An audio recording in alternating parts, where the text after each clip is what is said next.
बिस्मिल्लाहिर्रहमानिर्रहीम। अब जो हम क्वेश्चन करने जा रहे हैं ये 1.2 एक्सरसाइज का ही है और क्वेश्चन नंबर 5 का थर्ड पार्ट है। सिंप्लीफाई करेंगे तो स्टार्ट करते हैं हमारी सिंप्लीफिकेशन। सॉल्यूशन में सबसे पहले हमने पावर्स देखनी है और पावर्स में हम देख रहे हैं कि एक पावर हमारे पास नेगेटिव है, तो नेगेटिव को हम बनाएंगे सबसे पहले पॉजिटिव, लेकिन उससे पहले हम इस पॉइंट वाली वैल्यू को सॉल्व करेंगे और ऊपर वाली जो दोनों हमारे पास वैल्यूज़ हैं इनका हम करेंगे पेयरिंग। तो कर लेते हैं सबसे पहले हम 216 की पेयरिंग साइड वर्किंग में, जिसे आप लोग एलसीएम का मेथड भी कहते हैं। 2 के टेबल से जाएगा, फिर 2 के टेबल से जाएगा, फिर 2 के टेबल से जाएगा, अब ये 3 के टेबल से जाएगा जी।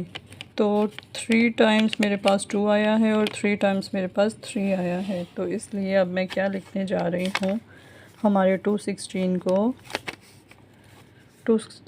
को मैं लिखूँगी 2 की पावर 3 एंड 3 की पावर 3, और बाहर मेरे पास जो पावर है वो भी है 2/3 जी।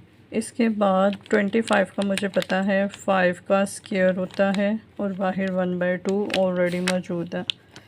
डिवीजन में क्या होगा, डिवीजन में मेरे पास आ जाएगा 4 डिवाइडेड बाय 100। अब ये 100 कहाँ से आया है, तो इस वाले पॉइंट को ख़त्म किया है, पॉइंट की जगह पे 1 लगा और जो आगे दो वैल्यूज़ हैं इनके 2 ज़ीरो लगाए गए, तो ये हो गया 4/100 और पावर आ गई -3/2। अभी हमने पावर को चेंज नहीं किया। 4 से इसकी कटिंग करेंगे तो 25 आ जाएगा। इसकी कटिंग करने से मेरे पास 1/25 आया और ये सारा कुछ हो रहा था स्क्वायर रूट के अंडर। अब मैं क्या करूँगी, अब मैं इनको कटिंग करने की कोशिश करूँगी पावर्स को, और ऊपर वाली पावर्स तो बड़ी आसानी से कट हो रही हैं।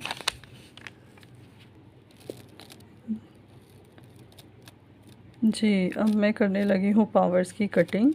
तो यहाँ पे आ जाएगा मेरे पास 2 का क्यूब और इसकी पावर जो है वो आ जाएगी 2/3।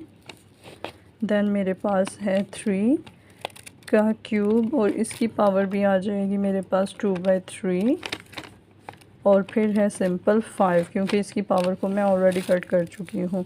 3 की पावर क्यूब के साथ कट होगी और नीचे जो मेरे पास 1/25 था, ये माइनस का 3/2 था, ये एज इट इज़ मैंने नीचे उतार लिया।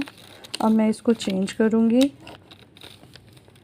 2 का स्क्वायर मल्टीप्लाई 3 का स्क्वायर मल्टीप्लाई बाय 5, और डिवीजन में मेरे पास जो 1/25 है इसको मैं करूँगी 25 और पावर हो जाएगी प्लस का 3/2। पहले पावर माइनस में थी, अब पावर जो है वो पॉजिटिव हो गई है, क्योंकि मैंने न्यूमरेटर को डिनोमिनेटर और डिनोमिनेटर को न्यूमरेटर किया है। इसके नीचे 1 भी है लेकिन 1 की कोई सच अपनी वैल्यू नहीं है। तो अब मैं क्या करूँगी जी, तो अब मैं इसको फिर से चेंज करने लगी हूँ। कैसे, 2 स्क्वायर उसी तरह से, 3 स्क्वायर उसी तरह से, 5 है और मेरे पास डिनोमिनेटर में है 5 का स्क्वायर, क्योंकि 25 था उसे मैंने 5 का स्क्वायर लिखा, और 3/2 उसी तरह से। ये वाला 2 से कैंसिल हो जाएगा तो मेरे पास 5 का क्यूब रह जाएगा, और ये सारी चीज़ें हैं रेडिकल साइन में। तो फिर से इसको सिंप्लीफाई करते हैं, 2 स्क्वायर 3 स्क्वायर 5 डिवीजन में है 5 क्यूब, तो क्या होगा कि 5 जो है वो एक 5 से कट जाएगा। इसका स्टेप मैं आपको अभी बना के दिखाती हूँ। 2 square 3 square 5 divided by 5 square into 5, तो एक 5 से कट जाएगा और 5 का स्क्वायर रह जाएगा। तो यहाँ पे ये सारी चीज़ें जो हैं स्क्वायर में आ गई हैं, तो हमारा जो अंडर रूट ये जो रेडिकल साइन है ये कैंसिल आउट हो जाएगा।